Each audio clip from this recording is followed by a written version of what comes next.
wants to come up on this stage, and we're going to have a photo taken of this event.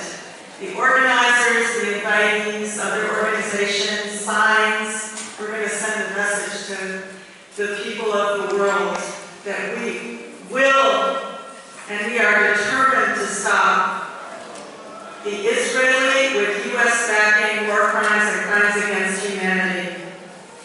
We did have some challenge in bringing some of our speakers to you tonight, and I wanted to note that Richard Falk was really the first one who signed on very quickly, but because he's in Turkey with an unreliable internet connection right now, we don't have a statement for you at the moment. There will be one on the website, and there will be other material up there for people that were not able to speak on the podium tonight, like Miko Peled and the poet Nat Turner.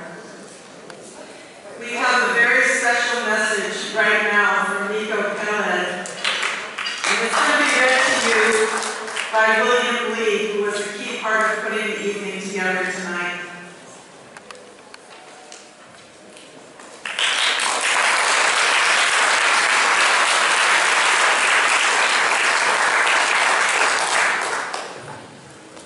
Thank you very much, everyone.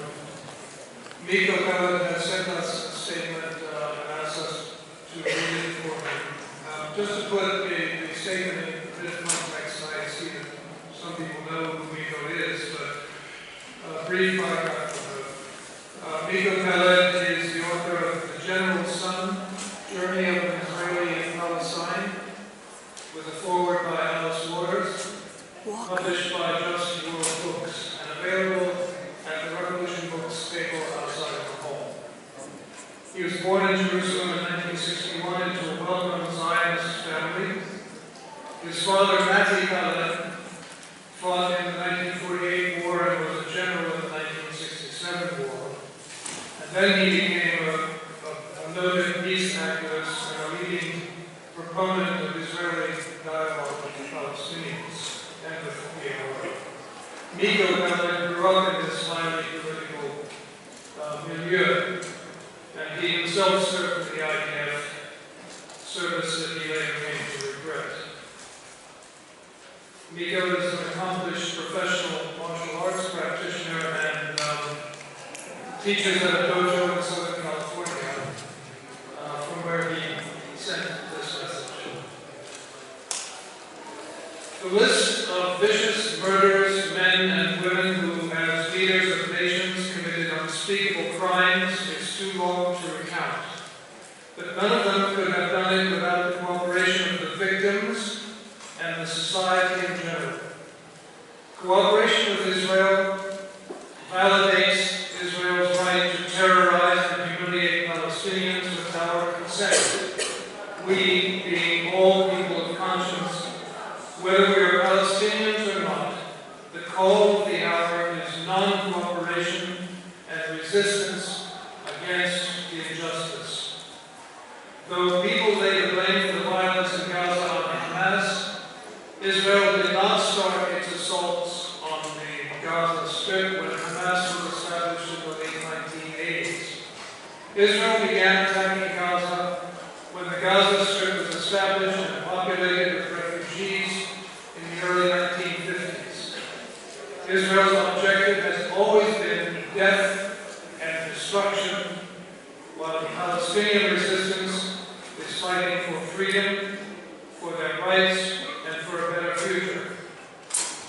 Palestinians, particularly in Gaza, are not faced with an option to resist and be killed or live in peace. They are presented with the options of being killed standing up and fighting, or being killed sleeping in their beds. Gaza is being punished because Gaza is a constant reminder to Israel and to the world of the original sin of ethnic cleansing of Palestine and the creation of a so-called Jewish state. Even though the Palestinian resistance has never presented a military threat to Israel, it has always been portrayed as an existential threat to Israel. Moshe Dayan, the famed Israeli general with the eye patch, articulated this idea in a speech he gave in April 1956 He spoke at Kibbutz Nahalos, an Israeli settlement near the Gaza border. Quote, "Beyond this border there is an ocean of hatred and a deep desire for vengeance," Diane said then, and others continue to recite this mantra to this day.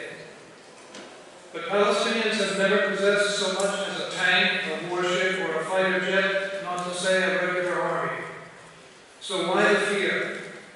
Why the constant 6-decade-long campaign against Gaza? Because Palestinians in Gaza, more so than anywhere else, pose a threat to Israel's legitimacy. Israel is the illegitimate child born of an unholy union between racism and colonialism. And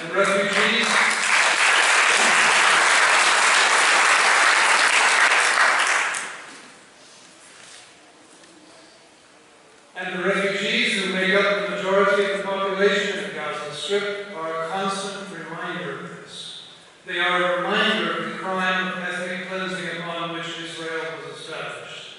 The poverty, lack of resources, and lack of freedom stand in stark contrast to the abundance, freedom, and power that exist in Israel and that rightfully belong to Palestinians. As I write these words, says Miko, the number of innocents murdered by Israel in Gaza has risen beyond 2,000. Ending the insufferable, brutal, and racist regime that was created by the Zionists in Palestine is the call of our time. Criticizing Palestinian resistance is unconscionable. Israel must be subjected to boycott, divestment, and sanctions. Israeli diplomats must be sent home in shame.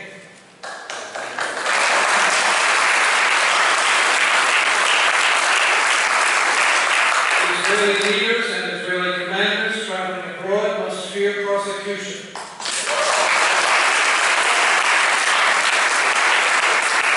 And these measures are to be combined with disobedience, non-cooperation, and uncompromising resistance. This and only this will show mothers, fathers, and children